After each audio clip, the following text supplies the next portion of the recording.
We've got it. Welcome to another episode of the HSEQ Leaders Podcast. I have Joel Chan on today. Joel has had a diversified career across many sectors and a strong background in safety. And I'm going to let you introduce yourself, Joel. G'day, welcome on board. How's it going, Joe? Joe Chan, father of two.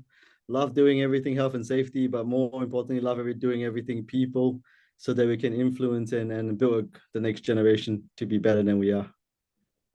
Mate, thank you very much for coming on. Give us the cliff notes. Tell us the bit of the story of the career. I'm not sure if I gave you the rightful introduction that you deserve there. Cliff notes of my career. Well, health and safety is everything, right? So I started off in the military as a commando and obviously did a lot of high risk stuff that potentially we could have done a little bit safer. Then went into environmental science after I did my military service and got bored of it. So went into oil and gas, mining and the like. Was in operational roles. Right now, I have decided to move into the health and safety corporate role whereby you're influencing strategy, influencing the way people think. So that's me in about 10 seconds. Nice. And look, we know each other a bit out of work, but who are you outside of wearing the safety hat, mate? I don't think you ever take the safety hat off, am I right? So in my life, I love to do everything high risk. So you never take your safety hat off because you need to keep it on to make sure that you stay alive. But down to the essence, one wife, two uh, two sons, own a little farm, hobby farm. And outside of that, the high risk parts love to go fly planes, love to skydive, scuba dive, do a little bit of hunting, and just anything that I can do that takes me away from the joys of work.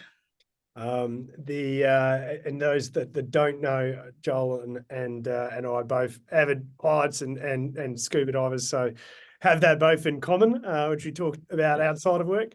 But Joel, fill us in, mate. How did you get into safety? Where did the journey begin for yourself? Well, I said, was a commando in the past, and as a commando, you do a lot of things that are really high risk. So safety naturally needs to come into the picture when you're jumping out of the plane. What do you do? Do you have to do your checks? Do you sound it out? Do you just keep quiet? And that really started my safety journey. And when you become a safety officer, you don't just think about the safety yourself. You look after the safety of the people under you as well. That was in the military. And then after that, for some reason, I decided to do environmental science. And that tied in really well with what we right now love to say HSEC or HSEQT or one of those acronyms, and the E sits really foundly in them. And so it was a very seamless transition into health and safety. So did my postgrad with work with UWA, and then after that naturally got headhunted by the mining industry and just started my journey then. So I wouldn't say I got bored of environmental science. I decided to morph from environmental science into health and safety. Yeah. Brilliant. It's a rarity. There's a few of you out there that have done the environmental route into safety. It gives the big E of the HSE. But what's the biggest learning now as you've progressed in your career?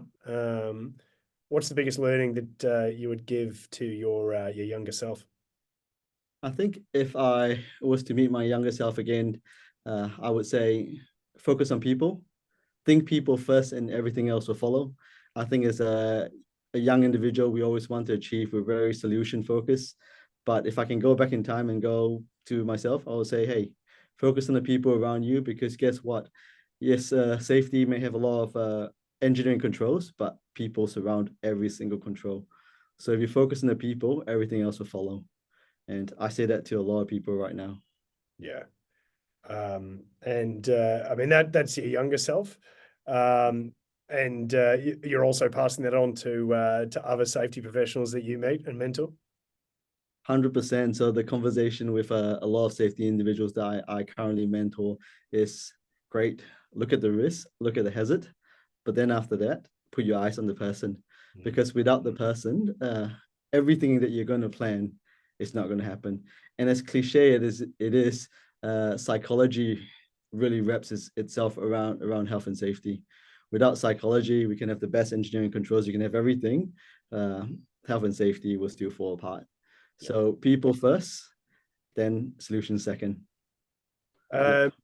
And how do you apply that then in, I guess, you've been a hiring manager as well. And we've worked with you as a hiring manager, but how do you look for that when you're hiring safety professionals? Yeah, I love working with Sarah because Sarah knows that my interviews are very different from the standard interviews. Uh, yeah, I know most people that apply can do a great ICAM. Well, I wouldn't say great ICAM, but can do an ICAM, can do forms, checklists, and all the stuff that we need out in our toolkit. But when I interview with Sarah, I really look at the character, because if the person is a good fit, if the person can talk, depending on the role that I'm looking at, if the person can talk to the person, someone on the ground, yeah, no worries. If you can talk to the person on the ground, you can take them on a journey, and they will start to follow the rules, the regulations, the compliance that we need. And likewise, if I'm employing someone at superintendent level, I look at the way they speak as well, the character, and whether can they actually sell the message to CEO or to the GM or to someone. Because if they can sell the message, great. That's 99% of the battle won. But if someone's absolutely competent, can do excellent risk assessments, but cannot sell the message, then to me, I'm sorry, what's the point? Because as health and safety, we do not sit in the closet, we sit out in the workforce. And that's really the bulk of my days. People ask sometimes, how come you're online at 11 o'clock? Though it's not the best, I don't do it all the time, but it's because I spend most of my day with people. Mm. And when I spend most of my day with my people, my workload actually significantly decreases, because my operations managers, my GMs, my CEOs are actually on board with me, because they're actually fighting my fight for me. I'm not fighting the health and safety fight. They are the one that are fighting the health and safety fight. I always talk about safe, productive operations. There is no safety alone. There is no production alone. It's safe, productive operations. So yeah, that's what I look for in a candidate. It's just character. Everything else I can train. Everything else I can influence. If the person doesn't have the character, then it's thanks, Sarah, but can you send me the next one? um, and that's look, that's I guess your team and hiring, but what about leadership? What is leadership to you, and how do you lead?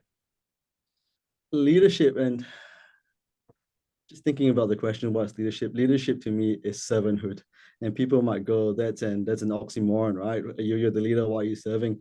To me, if you don't serve, you're not leading. And it's adaptable, something I've coined, I'm not sure it's out there, but I call it adaptive servanthood. And it goes along with the Bradley curve. So when your team is really dependable, your leadership style is still a servanthood, still comes from a servant heart, but you might be a little bit more directive. But when your team is at more of an interdependent level, then really my job is to serve them, to support them. How can I help you succeed? How can I serve you to make sure you achieve your goals? And that's how I serve. Basically, that's how I lead. I lead to serve, and people come on board, and you'll find that I no longer need to give instructions, because people just follow. Yeah, I emulate, I serve, and then they naturally just come along for the journey. brilliant. Yeah. Um, Talking about that emulation, I guess on a similar vein, what about influence? I mean, who's been an influence on both you and your professional life? Influence. Currently, I'm greatly influenced by Obama, and what I really love is that servant heart as well. But he's also fearless, and he's also courageous, and he's also able to mesmerize is not the word, but to influence the masses by the words he chooses, the way he articulates his words, and also how he gets his point across. So he's influenced me tremendously in my career. Lee Kuan Yew, for those Singaporeans out there, if you know who Lee Kuan Yew is, he influenced my leadership style a lot. I bet his not so much down the servant path, but he's the real strategic, real decisive, and real focus leadership. And you need both, am I right? So when teams are a bit independent stage, you need to know how to strategize and make sure that they come on board the journey, and need to be pinpoint accuracy in what you get them to do. But in terms of more personal human influence. Dave Donahue from MRL has influenced me a lot. And currently the person that influenced me quite a fair bit is my GM, Peter Firth. Once again, he is a people leader. He leads from a heart of servanthood. And his question is always, how can I help you? If your leaders, the first question is, go do this, go do that. I don't think that potentially that person's just a manager, not really a leader. So I strive to be a leader. And yeah, my question is, how can I help you? And those people have influenced me a lot because that's how they lead. And yeah, it's great people to follow. I think it's also on that note as well of, I guess, having, safety is a service in itself, right? So applying that to all the levels down. But talking about safety on, I guess, towards a final note, I mean, where do you see your profession, or our industry, evolving to in the future, mate? That's that's a hard question, right? So our industry right now has a right people that come in from a very wide range of backgrounds, all the way from someone who used to be a process operator that's come into safety, all the way to someone with a PhD. And so I think the industry would morph in terms of having these people come together in a sense that we will start focusing on people, right from the worker level. Sorry, I shouldn't say the worker level, but right from those that came in from the operator level to the guys who come from the PhD level who have done all the psychology. I think the industry will go to a point whereby we'll stop focusing on the checklist and everything. I bet they need to be there, the compliance need to be there, but the focus will hopefully become a little less on the checklist, but a little bit more on the reason why. So my point is that it will start to become not so much an advisor, but a mentor. So maybe next call ourselves safety mentors or instead of safety advisors. So I think that's where we see the industry go. And if I can play a part in influencing that, that's where I would hope that the industry goes, because great, we advise, but advice just stops. How about we mentor? Because once we start to mentor, we start to influence, we start to serve. That's where I tell you the real change in health and safety and the reductions in injury and the increase in safe, productive operations will come. So not just advice, but go one step further and mentor. Well, we're almost seeing it, right? Like the evolution there from officer to advisor, and it is becoming more and more common at that advisory level to start seeing coach. Adopting maybe a few of those lines from the oil and gas industry, but yeah, coach is certainly becoming more common, and perhaps that is an evolution there just in job title alone. But we probably people watching or listening don't realize that we're actually in the same building today and in separate rooms recording this because we're heading out after. But Joel, thank you, mate, for coming on to the podcast. Short and punchy and brilliantly insightful, mate. And thank you very, very much. And I'm sure listeners will get a lot out of it. Yeah, and I look forward to see you in the aerodrome hopefully soon. I need to stop working so hard and start flying. Yeah, so, you and me both, mate. You and me both. But I'll put your LinkedIn bio as well in the show notes, and encourage people to reach out to Joel as well. Roger. All right. Thanks, everyone. We'll see you next time. See ya. See ya.